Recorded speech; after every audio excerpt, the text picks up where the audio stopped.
Hi guys, so today I want to talk a bit about mindset. So specifically mindset around training and working out and achieving the goals that you want to achieve. So there's kind of a couple of areas around mindset that spring to mind when talking about, training and health and kind of goals. The first part of it is how to get started. So how to get from a position of, not doing anything, not working out, not eating healthily, not making those positive choices and improving those positive habits. That's the first part. And the second part is around consistency. So once you get started, how do you actually maintain that consistency where you get to the point where you start to see the changes that you actually want physically, mentally, habitually as well. So these are the kind of two major areas, two major issues that we find in working with people that are busy and kind of stressed out and trying to get the results they want. So when you think about mindset, I've got a little definition here. The definition of mindset is a habitual or characteristic mental attitude that determines how you interpret and respond to situations. Now, in my mind, what that kind of means is that if you look back all the times you've tried to get results, what happened? What happened in that moment? How did you react when, for example, you tried to get started and you went to the gym or you went for a run or whatever you did to get yourself started, and maybe you didn't feel the way that you should have felt, you didn't kind of get the reaction from your body that you thought you would get. Maybe maybe someone said something, maybe something happened, and how did you respond to that situation? Probably it stopped you from moving forward. So you kind of either didn't start at all because you're telling yourself that it's too difficult, there's too much going on, you're too busy, you kind of find these excuses, or maybe you just started and then you stopped straight away because something happened that wasn't the same as the expectation you had around what would be happening. That's the first part, okay? The next part is consistency, where maybe you started to get results.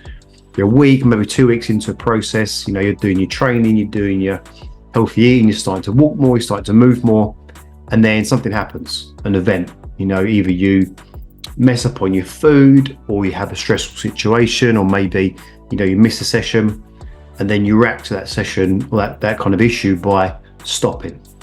Okay, so these are two major issues that we see with people trying to get themselves into shape, especially people that are really busy. When you haven't got much time and you've got a lot of focus going into your business and your day-to-day routine, it can be very easy to fall off plan or just not get started. Okay, so here's a couple of little things that will probably help to move you past those issues and start to get you into a position where you actually feel like you're moving forward. So the first one would be creating a short-term goal. And this is something I see all the time where people, let's say for example, you've got 20 kilos to lose, right? And it's the 1st of January or 2nd of January, and you set a goal of losing 20 kilos. Now, what happens in that situation is that you've got such a big goal in front of you that it can start to feel overwhelming. So what actually happens, you start, the idea, the motivation is there. You want to lose 20 kilos, but you actually think about getting started and then you get put off by the idea that this is going to take me, 20, 30, 40 weeks to achieve this goal. So then either you just don't start, or you start and then get disheartened because you're 2 weeks in and nothing's changing. That would be the first point. So rather than looking at the 20 kilos, let's focus on the first 5. Let's focus on the first 5. We do everything in our power to get the first 5 off, because the first 5 kilos will lead to the next 5. Okay, that's the first thing you should be doing. Setting a very short-term goal, focus on that goal with all of your energy and all of your focus. Okay. The second one is when you are focusing on that kind of short-term goal, don't even think about the big goal. Just focus on that 5 kilos. Just focus on that first part. Okay. The next part of this is that when you are getting started, you need to lower the barrier to entry a little bit. So rather than saying, 2nd of January, I'm going to go to the gym 4 times a week. I'm going to start doing a vegan diet, something really extreme. I don't know. Rather than doing that, which is the kind of trying to headbutt the horizon thing, where you're trying to do everything at once, just focus on 1 or 2 changes. So for example, let's say, you're drinking quite a lot over Christmas. Obvious change, just cut the booze out. Quite an easy one, right? So cut the booze out would be the extreme version. The other version, that might be I'll just drink on the weekend. That's one little change you can make. You may have not trained for a whole year. The chances of you getting to the gym 4 times a week are really quite slim because you're going from 0 to a lot. The kind of better version that would be, let's start with a couple of sessions a week and see how I get on. And I'm going to commit to these 2 sessions a week. Okay. By lowering the barrier to entry, or make it less risky, make it feel like less of a painful kind of exercise, you increase the likelihood of you sticking to it. Okay. If you struggle with the gym, if you find that it makes you self-conscious, if you're not comfortable in the gym, go for home workouts. Try something you can do at home. Okay. Now, the final part of this, and the most important part in my mind, is accountability.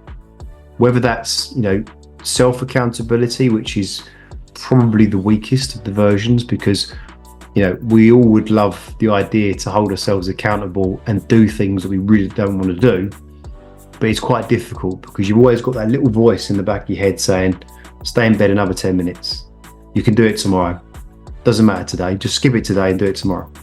That voice will always be there.